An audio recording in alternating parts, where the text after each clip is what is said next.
Welcome to the Travel Transformation Podcast, the podcast that explores the life-changing potential of solo travel, intentional travel, and location-independent working.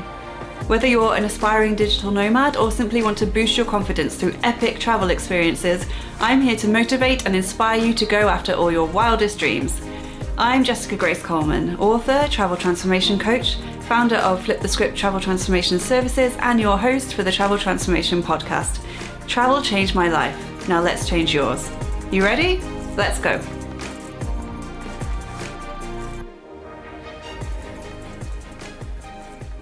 Welcome to the Travel Transformation Podcast, where we talk all things travel and all things transformation.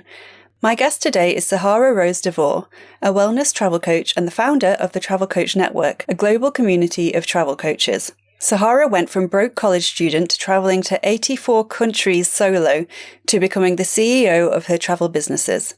She believes that there is more to a travel career than just blogging and booking trips, which led her to creating the world's first and only ICF-accredited certification program for travel coaches. Sahara is a published author, global speaker, TEDx speaker, and has been in over 100 media outlets for her travel and business expertise, including Forbes, Travel Weekly, Conde Nast, and USA Today. I'm actually one of Sahara's students, having completed her Travel Coach Network's Travel Coach Certification Program, and I've learned so much just by being in her program and by taking part in the amazing online community she's curated. The work she's doing and how she's running her businesses motivates me to continue working on my own business, and seeing what Sahara has been able to achieve is just so inspiring. In this episode, we talk about solo travel, travel coaching, corporate wellness, how the travel industry is changing and what it is focusing on, how travel can actually increase your happiness hormones even just when you're planning it, and we talk about the importance of putting yourself out there and getting mentors to help you in your business. There is so much value in this interview, so let's get straight to it.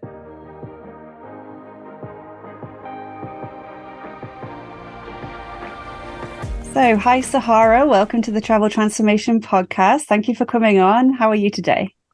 Hi, good. I am great. Thank you so much for having me. No problem. So, to start with, could you please give our listeners just a little bit of background about who you are and what you do, and in particular, what started your love of travel? Yeah, absolutely. So I'm a wellness travel coach, and I'm also the founder of the Travel Coach Network. But before I started my businesses about 5 years ago, I was just a backpacker. I spent about 10 years traveling around the globe to 84 countries solo. After graduating from university, I was on a mission to seek, what kind of career path really aligned with how much I love travel and how powerful I knew travel was. Mm-hmm. And so you were solo traveling at this point?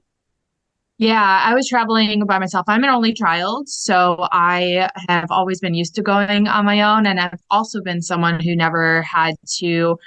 I never waited for anyone else to help dictate my life or my decisions. And so because there wasn't really anyone who was jumping with joy to go backpack with me, I was like, that's totally fine. I'll go on my own. And I fell in love with traveling solo. Yeah, I love that. Did you have any fears or anxiety about going on your own, or is it because of your upbringing you were totally used to it, like you say, and you were fine?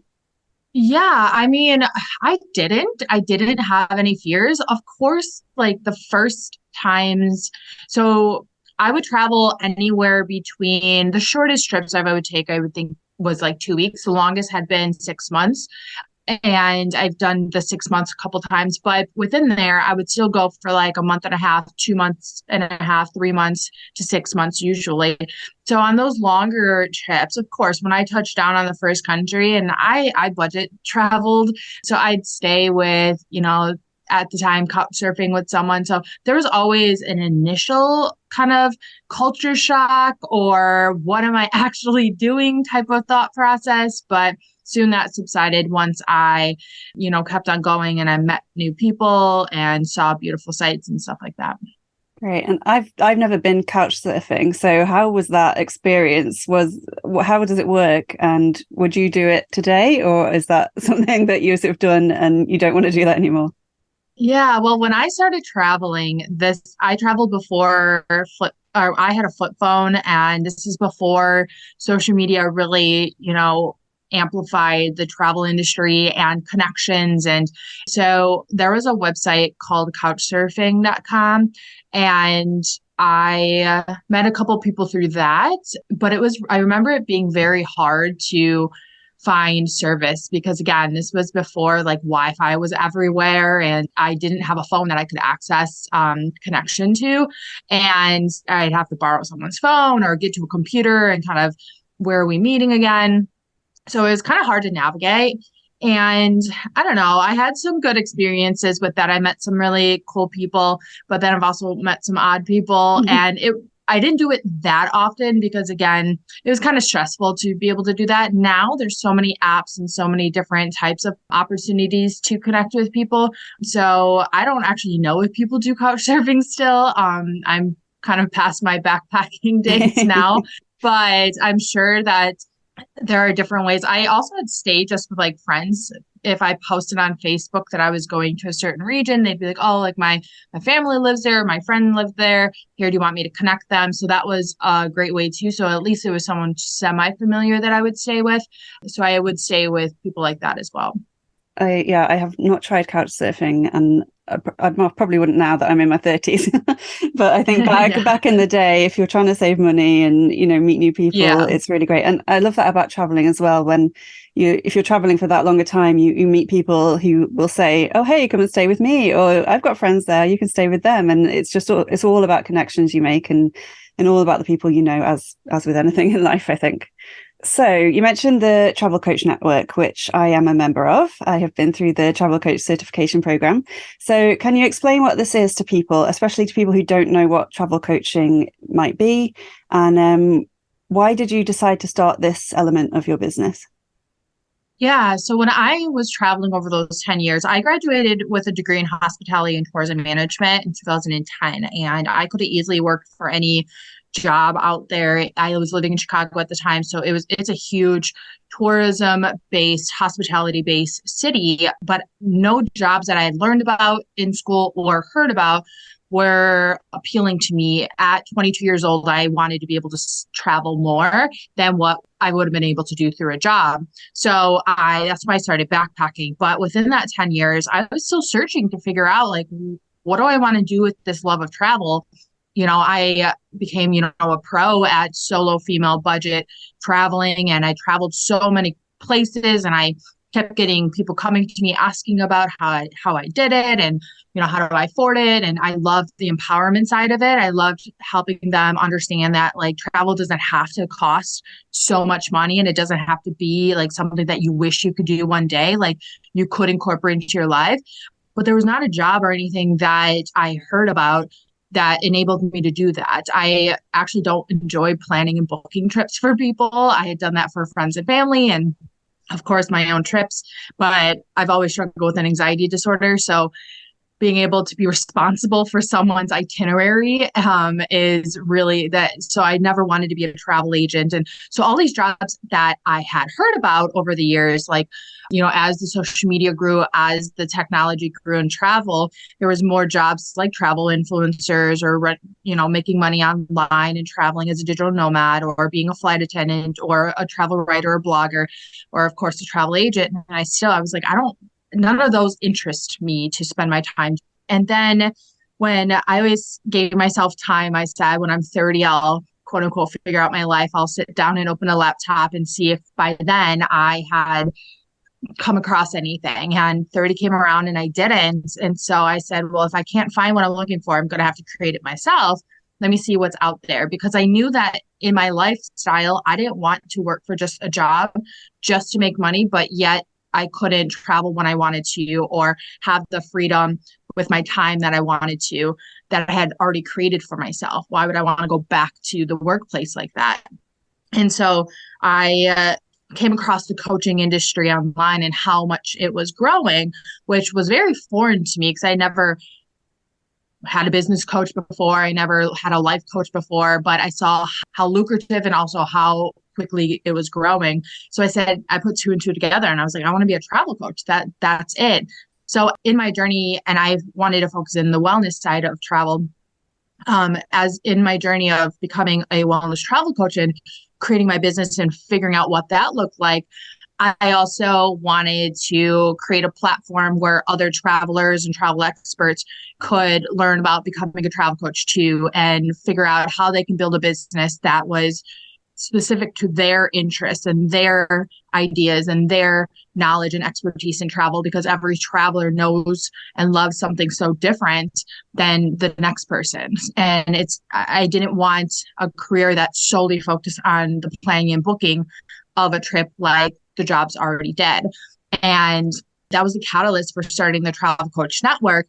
And what it had blossomed into is, of course, the certification program that's now accredited through ICF. And I didn't know where it was going to go. I was just creating something that I wish I had from the beginning. I wish I had come across the Travel Coach certification program when I was just a backpacker traveling the globe, and that I would have found someone like myself who is a mentor and helps with the business side of things.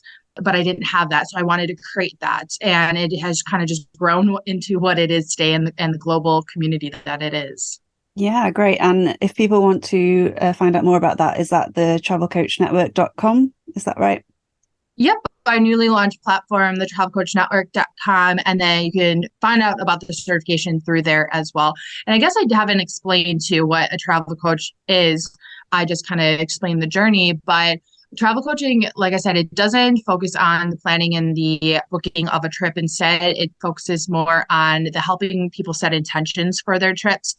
Travel coaching believes in the idea that when someone can pull from within of why they want to travel, what are they actually looking to get out of a trip, then you can come up with the better decisions on where to go, what to do, who to go with. Maybe it means you need to go alone. What kind of destination are you looking for? And really using travel as a tool to help us improve, whether it's our well-being, our relationships, our work productivity. This is all based on research.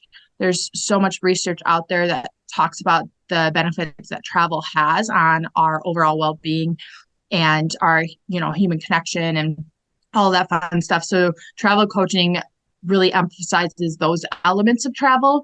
And that's why we've seen a lot of travel agents and travel advisors come into the network as well, because they're combining travel coaching with what they already love to do, which is planning and booking trips. Yeah. And we just touched on that a little bit with what you said, but this is a huge topic, but why do you think travel can be so transformative, and how has it transformed you personally? Obviously, it's transformed your career and what you do with your life, but anything else that you want to add?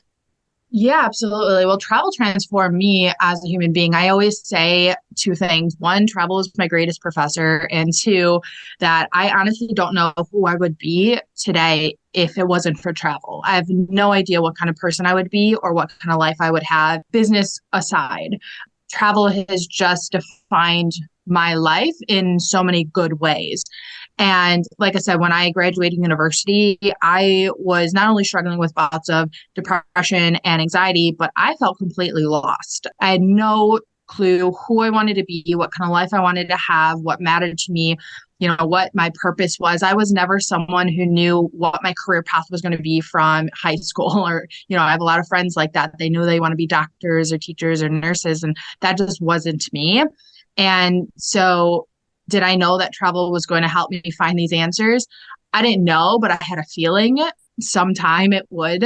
And so it really just transformed me into realizing what kind of human being I want to be by making us more compassionate and empathetic and understanding and accepting of all of the differences among one another and places in this world and humanity and animals and wildlife and everything too.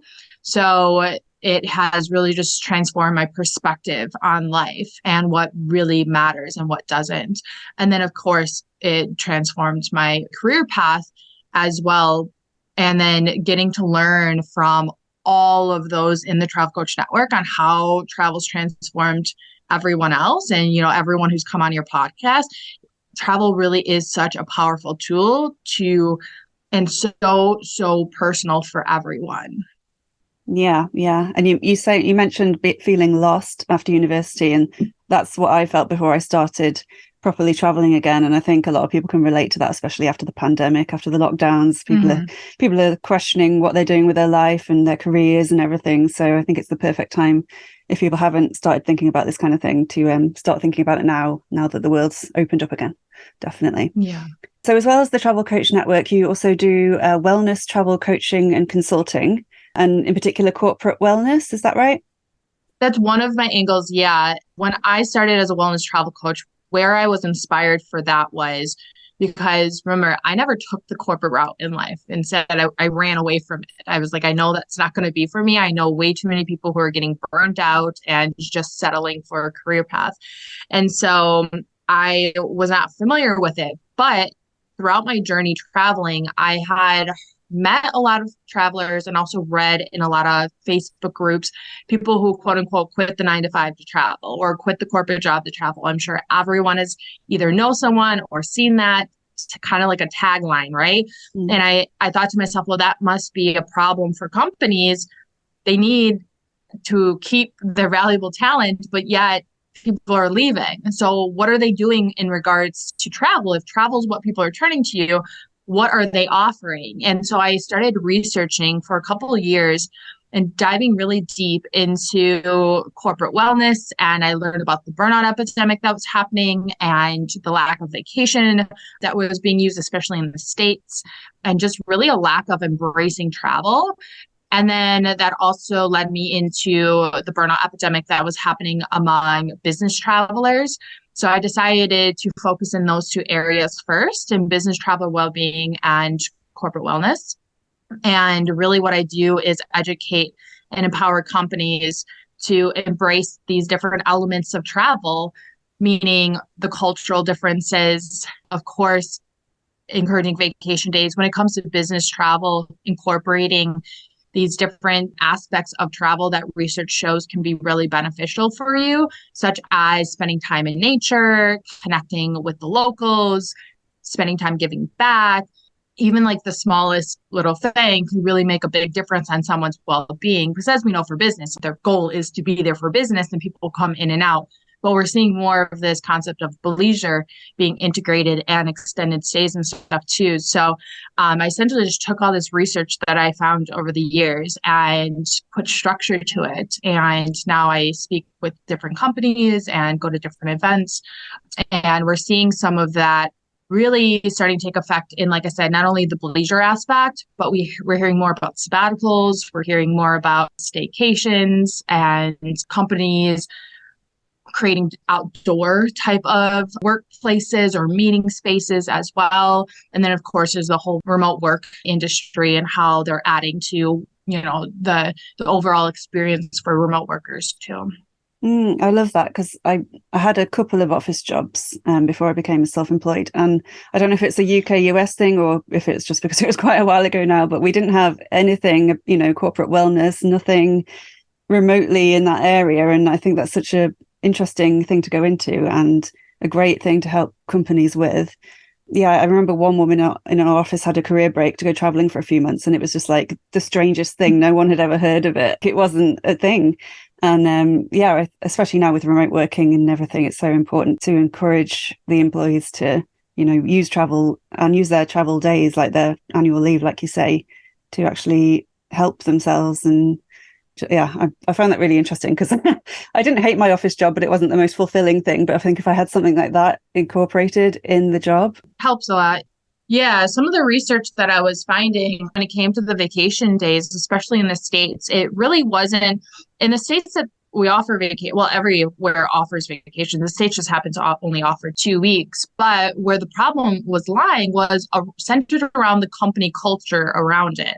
So in many surveys, they found that employees were saying like they didn't feel like their managers wanted them to take their vacations, or they were not encouraged to talk about their vacations, or they weren't allotted enough time in advance to plan a vacation, or they also, not everyone's a travel expert. We don't know. We are, but we know how to book a trip on our own budget and what resources and stuff to do, but not everyone is an avid traveler. So therefore, they're still going to think it's going to cost so much money to go on a vacation. Now they have to work overtime when they get back, or they have to work while they travel. So why even go anywhere? Or they felt like they had too heavy of a load of work to be able to hand it off or to put it to the side for a vacation. And so it was accumulation of all of these problems. But it's like, those are really simple fixes if you just offer the proper guidance and support and policies for your employees. But now we are seeing this as a problem, which I knew was going to come, because when the pandemic happened, people and everyone just, worked from home. A lot of people got laid off or they quit their job and they're not going back. So this quote unquote great resignation that's happening, especially in the States. Well, it's a no-brainer. Well, of course, people are not going to want to go back to the job that didn't value them in the first place and made them feel like crap, right? What the pandemic allowed us was time to reevaluate our self-care, our time, our energy, our happiness, our mental health, our time with our families. And that's where we're seeing a lot of people either start businesses online, work for a different company, or just not work at all because, nowadays we can make money off online more than ever before. So companies are starting to wake up a little bit. So that's why we're starting to see different types of things being offered, like leisure, like added kind of, I don't know the word for it, but like for remote workers, they are having team meetings in different destinations so they can, re-spark company culture. Corporate wellness is through the roof. So they're starting to wake up a little bit, but still the dollar signs hanging over their heads that they don't want to push to the side yet. So we'll see. Yeah. You mentioned reevaluating during the pandemic. Did you do any reevaluating, or did you have to change anything in your business, or did it give you time to come up with? When did you start the Travel Coach Network? Was that before the pandemic? I started the Travel Coach Network in 2018 and 19. So it was quite a few years, or a couple of years before the pandemic. The pandemic actually amplified both of my businesses in so many great ways, which is very rare because I have travel related businesses and everyone thinks that, a lot of travel businesses struggled, or, most of them did. But because I built business structures that are very different, and I don't know if it's pandemic proof or something, but what I mean by that is the Travel Coach Network is an educational platform. So they had time to self-educate. So many people joined, people took courses, watched webinars. I know for myself, I dove into so many different webinars that were online. A lot of events that were usually paid for were now free that you can join and connect with experts and stuff. So, and then for my wellness travel coaching, wellness, sustainability, diversity, inclusivity, those are 3 hot topics that have been catapulted to the forefront in the tourism and hospitality industries.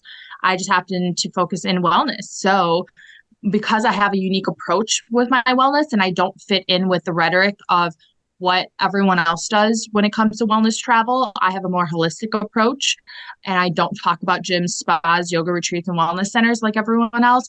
That drew a lot of attention to me too. So it really, I blinked and I worked through the entire pandemic and it did really well for my business. But I find that despite all the bad things that happened during the pandemic, especially to the hospitality and tourism industry, so much good came out of it. And this is an opportunity for travel professionals, travel businesses, travel brands to reshape and redefine their businesses moving forward, because there's a lot more depth, personalization, humanity added back to the industry. And that's what we're seeing. Yeah. And there's so many more people now wanting to travel more again, and for the first time as well, and for all different kinds of reasons, I think, since the pandemic. So definitely. Sorry for the interruption, but I just have to tell you about Jessica Grace Coleman's new book, Intentional Travel Transformation. Boost your confidence, conquer your fears, and finally become the person you've always wanted to be, which is out now. This book is part memoir, part practical guide to help you transform yourself and your life through travel. Learn about Jessica's own tale of travel transformation, read unique transformation stories from the travel buddies she's met on the road, and make your way through her travel transformation framework. a method you can follow to create your very own bespoke travel transformation strategy. Your roadmap you can use to incorporate intentional travel into all your future trips. So, have you packed your bags yet? Because it's time to flip the script on your life and transform through travel. Get Intentional Travel Transformation now from Amazon, or head to www.traveltransformationcoach.com/books for more info. And now let's get back to the Travel Transformation Podcast. Okay, so you recently gave a TEDx talk titled How Embracing Travel Can Help Build United Communities, which I loved. First of all, congratulations. That's a really great achievement. And secondly, I wanted to know, how did you choose this particular topic out of all the hundreds of topics I imagine you could have done a talk on? So why is that subject so important to you? Yeah, well, it kind of came a little easy just because the location had a theme. So the location that I gave it, or that I applied to, had a theme of community, and community could be seen in so many different ways. So I took what travel and community meant to me and tailored it towards that. But I also incorporated community in the workplace, on how travel can enhance not only community outside of the workplace, but also within the workplace too. Because I know that company culture and team building is something that is really, many companies are focusing on right now. So I wanted to get the message of embracing travel in there too, and travel beyond just, giving a vacation day or, offering remote work. What my talk really was about were things like human connection and experiences, and understanding. The more we can travel, the more we can understand our differences among one another and accept our differences.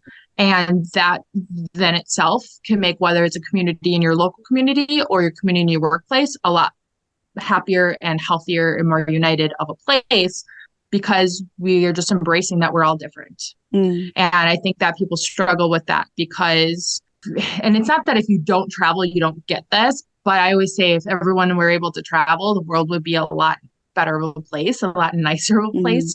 Because think about the times that you've gone somewhere and you're now in someone else's hometown or country. You're in their place of culture and tradition and religion and belief systems and lifestyles.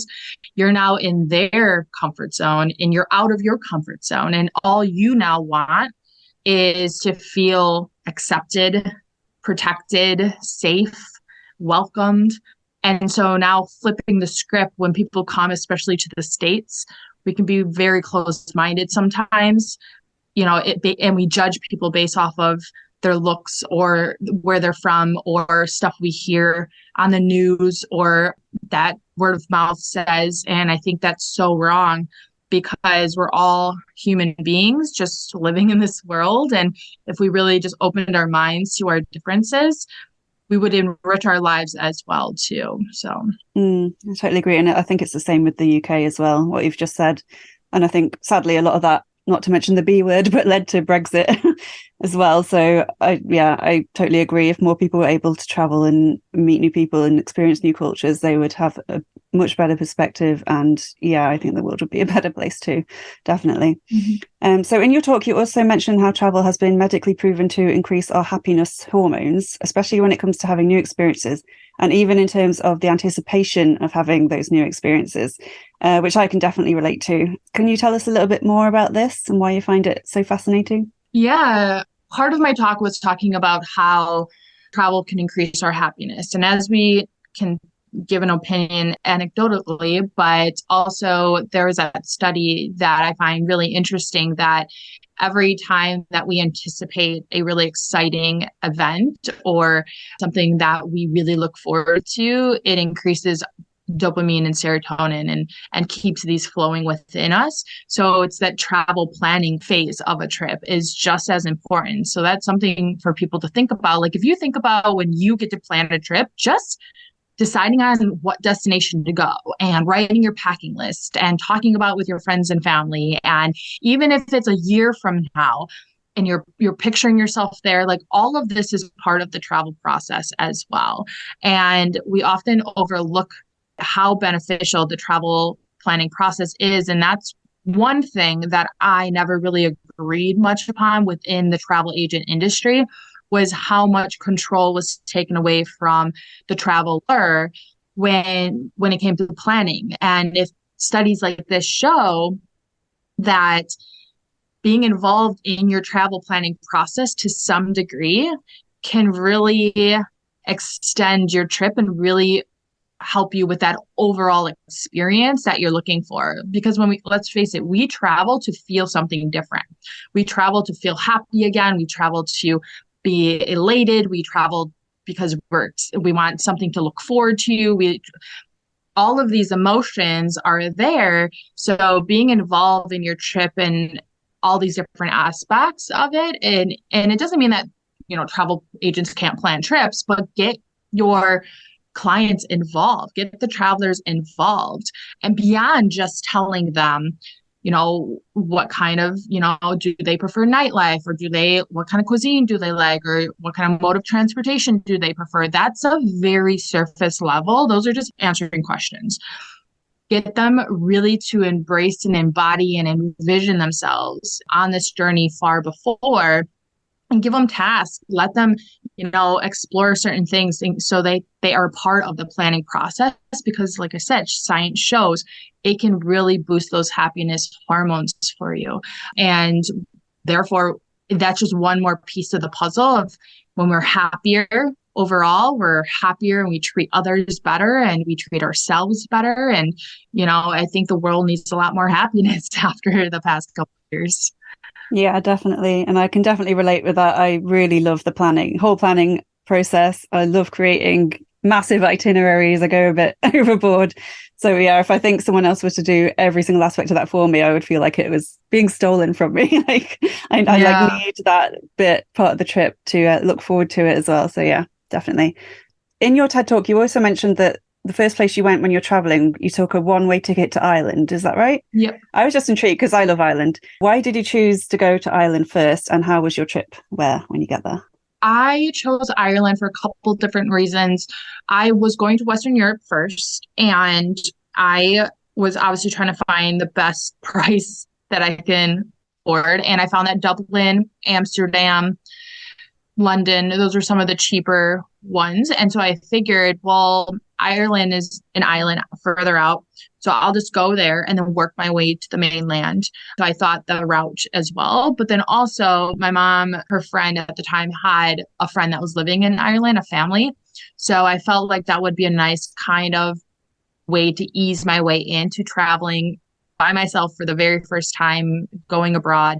So I stayed with them for just like a week or something, and then took a ferry over to France, and then continued my journey solo the remainder of the time, and then worked my way back, and then worked my way over to England before flying home at the end. And I still remember like the very first time I got off the plane on that trip, and I was in Ireland, because I hadn't really traveled to country anywhere outside of that before then.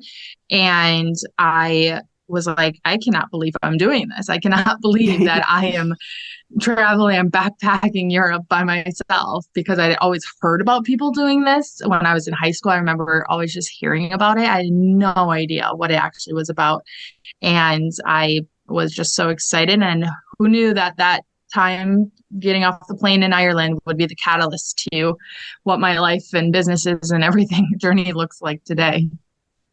Wow, that's amazing. Do you have a favorite place, maybe of that first trip you went on, a favorite country or a favorite city you visited? Yeah, well, within that first trip, a place that I really, really, really loved was Lake Ohrid, Macedonia. I was posting that I was going in that region, and a friend from high school was in the Peace Corps there, and she messaged me, and I didn't plan what countries. I literally printed out on a piece of paper that part of Western Europe, and I was just winging it like throughout the days, like, where do I want to go next? Where do I want to go? So I didn't plan it out. So I wasn't really thinking about going to Macedonia. And so she was like, it's a really beautiful place. You should go. And I was like, okay, that's cool. So I made my way there and fell in love with this tiny little town. And it was so quaint and it was just beautiful. And I was going to stay for just a couple days, and I stayed for like a little over a week, and it made a big imprint on me. I just remember just how beautiful it was. Oh, wow. That sounds so nice. I've not been there, so that I'll have to add that to my list. So I talk a lot about comfort zones and the benefits of stepping outside them, and you mentioned it earlier as well. So I'm just interested, for me, really. Do you feel totally comfortable in the work you do, considering how much you have to put yourself out there online, doing speaking engagements, being in the media, going on podcasts? Like, do you ever get nervous or concerned about putting yourself out there? Was it something you had to get used to, or do you just take it all in your stride? How do you approach it? Yeah, I do get nervous for speaking events. So of course I was nervous for my TED Talk, and I was nervous when I go on stage at big events and speak. And then I do get nervous when I do hold bigger live events online too. But I am not nervous to put myself out there. I knew that at a very early stage in my wellness travel coaching and the travel coach network that I needed visibility in my business. So I'm a big believer in the power of media and publicity and putting yourself out there. I knew that I had two unique messages for Travel Coach Network and for my wellness travel coaching that needed more of a push than what I could do on my own on just the channels I had at the time, social media channels.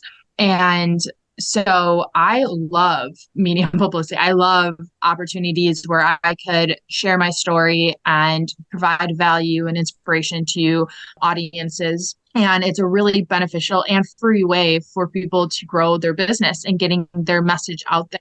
And that's why I incorporate it so much into the Travel Coach Certification Program, just because it's so beneficial for your business. And it also gives you experience to and practice to, clarify your messaging and to show up. And whether you show up to an audience that's someone else's audience or you show up online to your own audience, visibility is really important for your business. Do I love showing up on social media? No, I am not a social media person, but just like when I was traveling and I was a different persona as a solo female backpacker, and I had different responsibilities and different, things I had to be mindful of. Same thing in business. I'm a different persona in my business than what I am in my daily life too. I'm not a social media type of person, but in my business, I have to. It's where I can add value and help people the most. So if there was someone out there listening now who has not heard of travel coaching before and they've heard this podcast and they're really interested in it, but they don't feel confident enough to do everything they need to do to become a travel coach, what advice would you give them? And you just mentioned the persona thing, which I think is really good. I talk about alter egos as well, and sort of stepping into your alter ego when you need to get stuff done. Is there any other advice you would give them on how to get over their fears of putting themselves out there? Yeah, it takes time and practice. And I find that mentorship is really helpful and community is really helpful. And that's why I've incorporated those as well in the Travel Coach Network and certification program. I know for me, working with mentors and advisors over the years, whether they were paid or connections I've made by putting myself out there at events or whatever it might be, it has added so much value and expedited my businesses. And so anytime that I'm able to work with people, so we have our group live coaching sessions in the certification program, and that's always an opportunity for people to ask me anything and get direct help, because it's nice to have that help from someone who, either has been there or who has overcome it or who has, faced the same thing or who has different insight or ideas or whatever it might be. But then also the community aspect, when you can find people who are, feeling a similar way to you, or you're on a similar journey, or you you have shared values, which people in the TCN have, whether you are accountability partners or you become friends, like I've seen many people do in the network. I think that's really important as well, to surround yourself with people who support you, who get you, who understand you, who accept you. Because I know in business, it could be a really lonely world running your business, especially if you run it online, especially if you are running it by yourself. It can be a very lonely place where you feel like no one gets what you're doing. No one gets how hard you're working or what your vision is. Not everyone has friends and family in their personal lives that are that big of support systems. I can tell you now, my mom and I and my fiance still can't define what I do, which is totally fine. They don't have to. They just, love and support me any way they can. But it's nice to have people who can add value by supporting you as well. Yeah, so true. And I just wanted to thank you for creating the Travel Coach Network in the first place and the certification program, because I've learned so much from the trainings, but I've also learned so much from all the other people in the community, like you said, in the Facebook groups that we have and everything like that. And I've had people from your groups come onto my podcast, and I've met up with one of them from the States in Manchester. And you're so right, like community connection, networking, it just elevates your business so much and your life as well. Like you say, you don't feel as lonely and you have people to talk about your ideas with and all that kind of thing. So thank you for that. Thank you for being with us. Thank you. And we did kind of talk about this before, but you mentioned how mentoring is really important to you. So have you had many mentors in your business, and how has that helped you?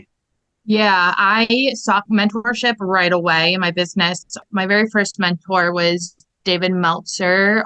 He's with Sports One Marketing, the CEO of Sports One Marketing, but he's also the founder of Elevator Pitch, which is kind of like Shark Tank's version, but it's on entrepreneur.com. And he does a lot of different things. And despite him not being in the travel or hospitality space, I came across his content on Instagram when I was still just backpacking, just starting my business with an idea. I sought him out to see if he offered mentorship. And again, this is something where putting yourself out there is really important. Asking for help and asking for guidance, even like he has a big following and has a very busy schedule. And I could have easily just not reached out to him, being like, yeah, he's not going to want to talk to someone like me. But he has programs, and I didn't know that he did. He offered private mentorship, and I didn't know that he did. And he's still a mentor of mine to this day. And that's been like 4.5 years now.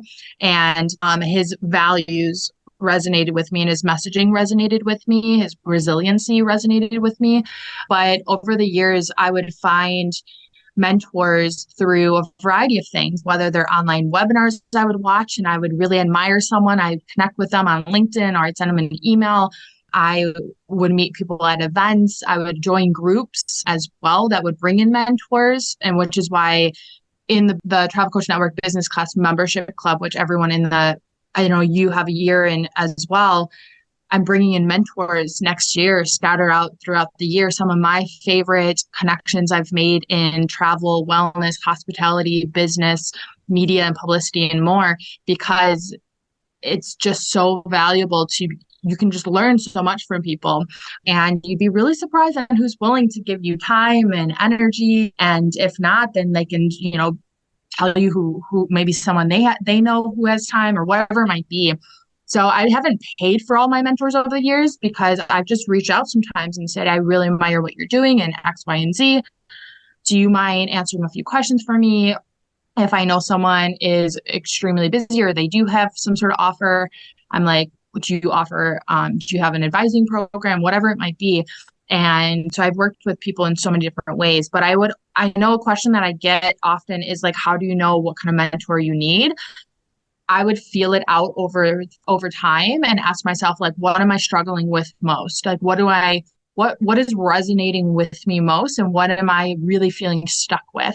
One of the last mentors or advisors that I hired, I saw her on actually David Meltzer's podcast, or some group chat thing he was doing online, popped up on my feed, and I never heard of her, but her whole messaging is to think bigger, go bigger. And that's always my mindset. I'm creating something big. I'm doing something bigger. I want to do it even bigger.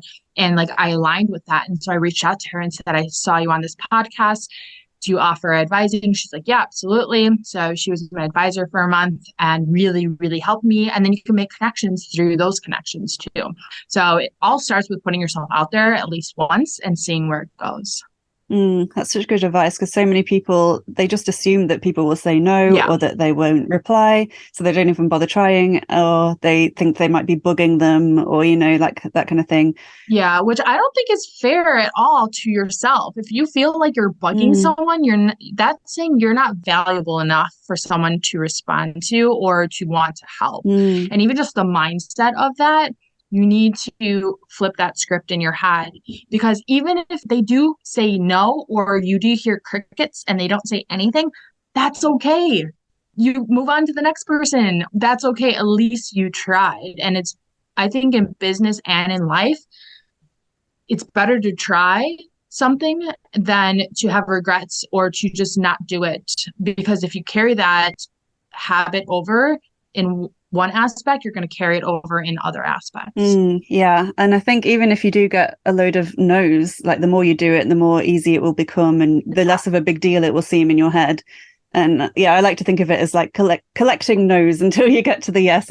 Sometimes it's just something you have to do. And not everyone is going to say yes, and that's fine. Like you say, Absolutely. It's definitely a mindset thing. You're going to get so many no's from clients, from opportunities. So it's like, so what? You're just not going to try? Well, then you shouldn't have an online business, or you shouldn't have a business.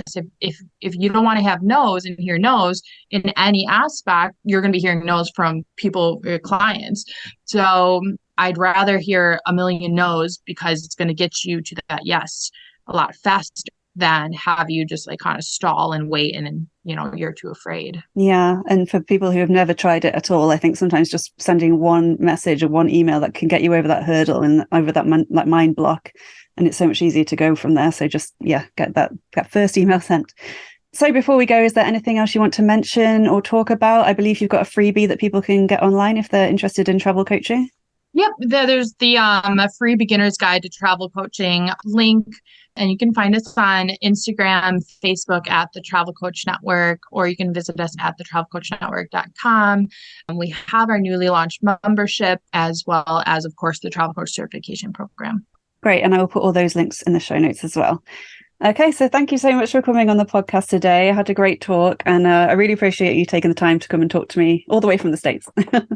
Absolutely. Thank you so much for having me, and thank you for being in the TCN. Oh, thank you.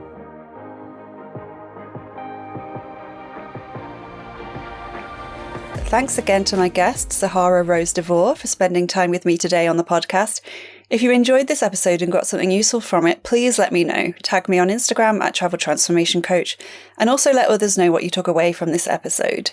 Check out the show notes for all the links regarding today's episode, and thank you for listening. Until next week, I'll catch you on the flip side. Bye.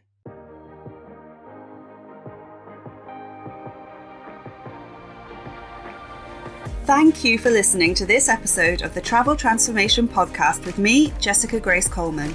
If you enjoyed this episode, please rate and review, and spread the word if you have friends or family who also want to transform through travel. For a chance of winning one of my books in ebook form, please review this podcast on Apple Podcasts and send a screenshot to info@traveltransformationcoach.com or at traveltransformationcoach on Instagram. I'll be picking a new winner each month, and you can choose between any of my non-fiction titles, including Write Your Life, Write Your Year, and Intentional Travel Transformation. You can find out more about me at traveltransformationcoach.com, and until next time, I'll catch you on the flip side.